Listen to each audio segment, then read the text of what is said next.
Everybody, it's me, CJ Miller. I live in Shreveport, Louisiana. We're across the Red River from beautiful Bossier City, Louisiana. Do come check us out. I have these wonderful half turkeys. This is one turkey, actually, and I cut it in half.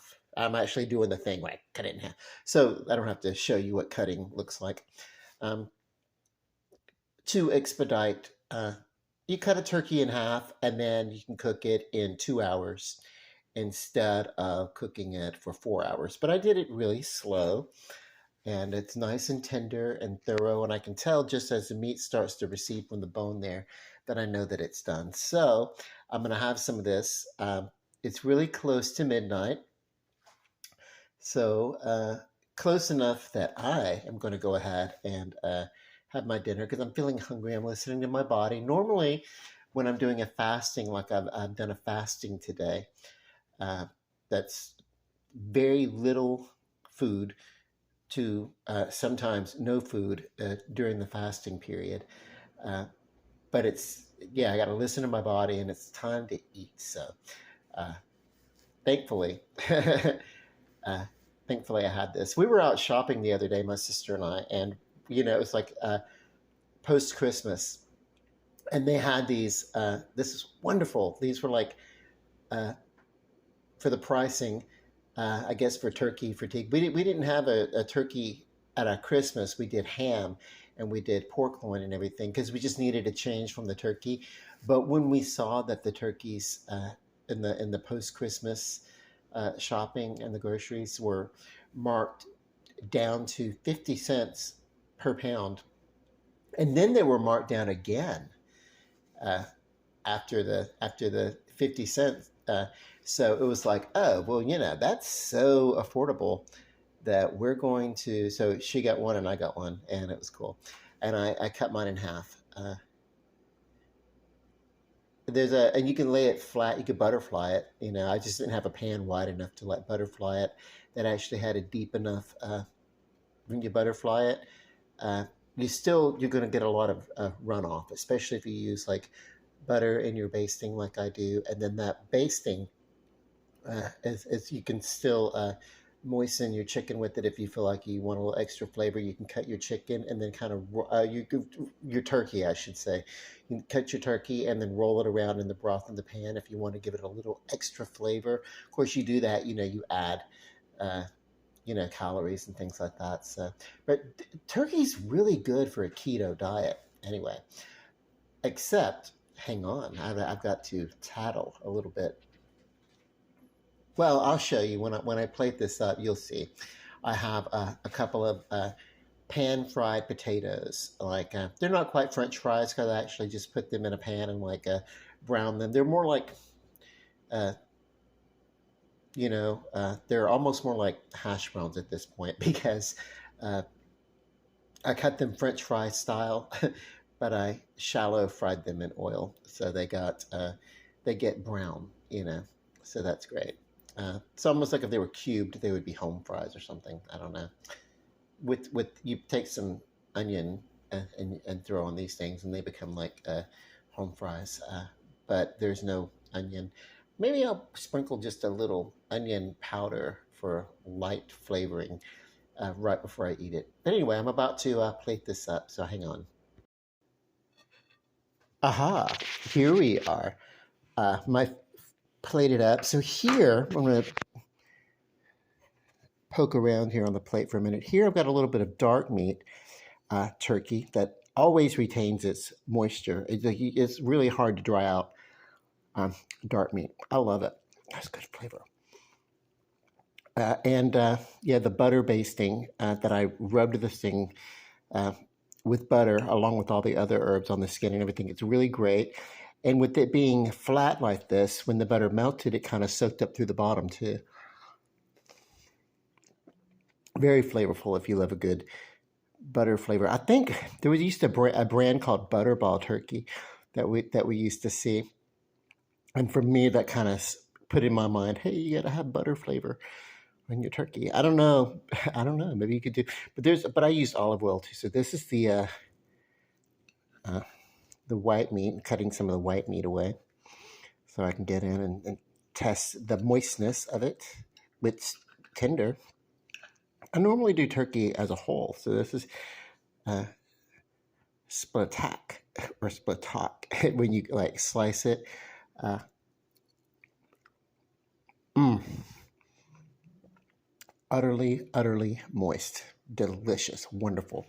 And then of course either these potatoes that I told you about, they're crispy, but I just did them in a shallow pan, a little oil on each side, and then roll it around.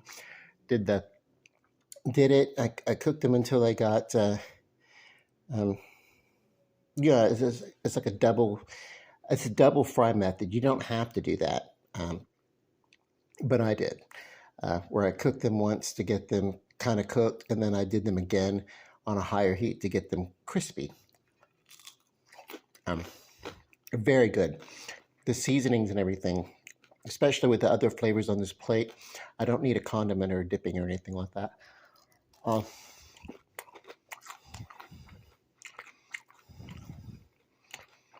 um, and this, of course, is bread that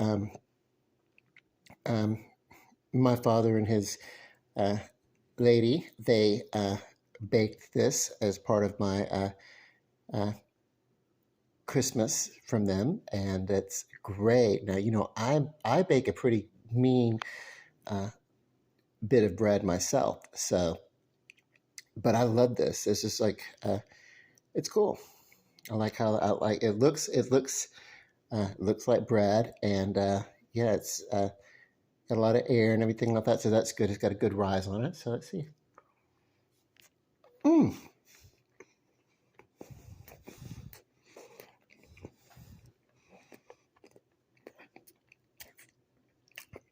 Let me tell you, that's a good bread.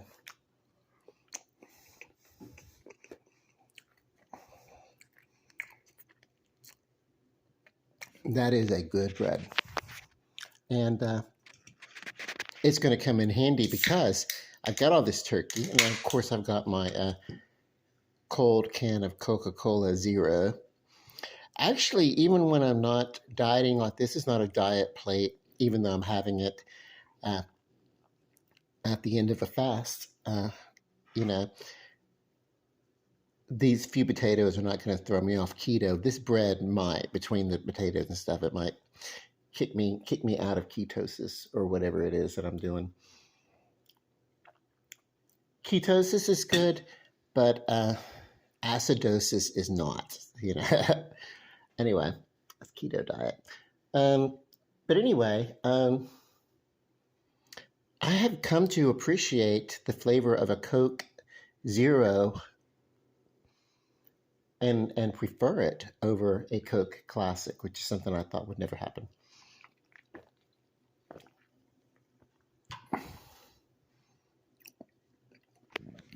Like a regular Coke. I don't think I've ever had just to have a Coca-Cola,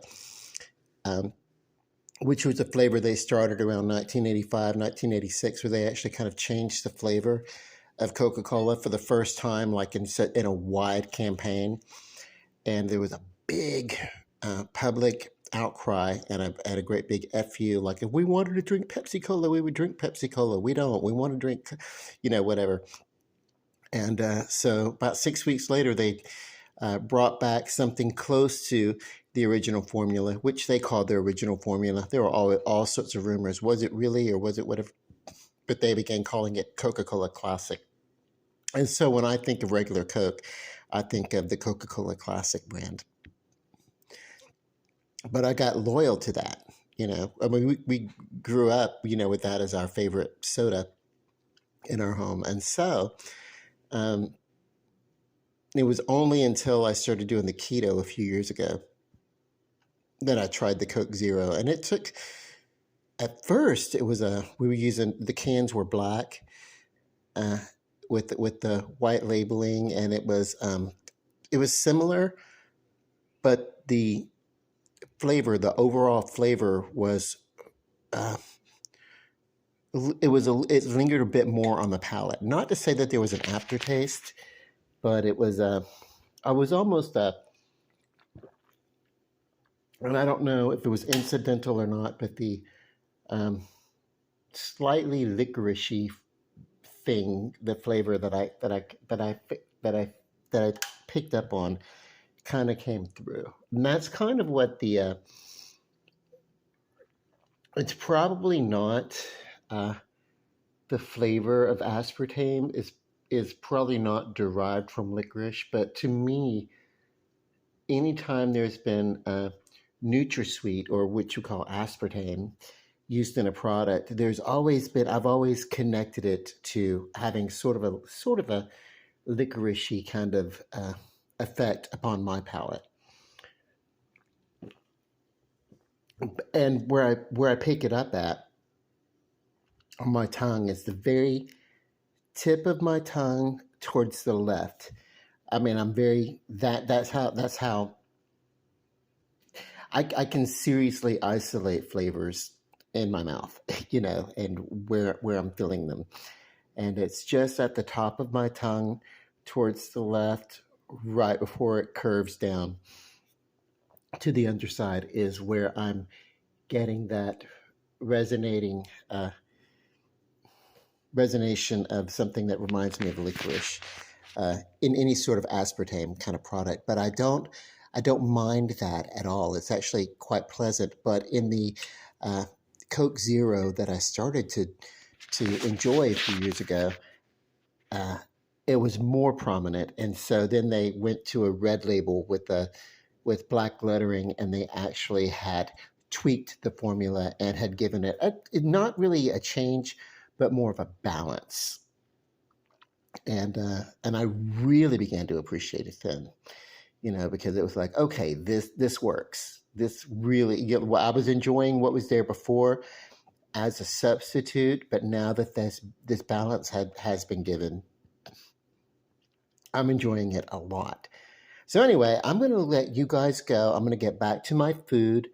Um, and I want to say to you, as always, come check us out in Shreveport, Louisiana. Where we'd love to see you. And love and light, peace. Good night.